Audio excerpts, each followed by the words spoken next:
ফেনী জেলার নাম অনুসারে এই অঞ্চলের নাম ফেনী। মধ্যযুগে কবি সাহিত্যিকদের লেখায় একটি বিশেষ নদীর স্রোতধারা ও পেরিপারাপারের ঘাট হিসেবে ফণী শব্দের ব্যবহার পাওয়া যায়।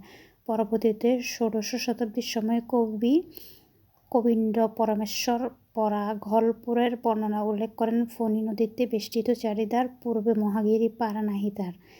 এরপর 17 শতকে মির্জা নাথানের পার্সি ভাষায় রচিত বাস্তারিয়ান ই গায়েবীতে ফণী শব্দের পরিবর্তিত হয়ে ফেনী হয়েছে। 1984 সালে প্রতিষ্ঠিত হয় এবং আয়তন হচ্ছে যে 928.34 বর্গ কিলোমিটার। ফেনী জেলার পশ্চিম নোয়াখালী জেলা, উত্তরে কুমিল্লা, ভারতের ত্রিপুরা রাজ্য, পূর্বে ভারতের ত্রিপুরা রাজ্য, দক্ষিণে চট্টগ্রাম ও নোয়াখালী জেলা অবস্থিত। ফেনী জেলার পুরাণ তন্নাম শমশেরনগর। ফেনী জেলা কোন নদীর? ফেনী। ফেনী জেলার সাক্ষরতার উজ্জীবিত।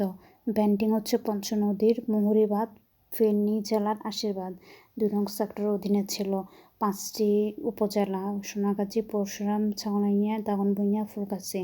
এবং ফেনীর পৌরসভা হচ্ছে 5টি: ফেনী, সোনাগাজী, পরশুরাম, ছাগলনাইয়া, দাগনভূঞা। ইউনিয়নও 43টি: ফেনী, মুহুরী, সেলোনিয়া, কহুয়া, কালিদাস, পাহাড়িয়া।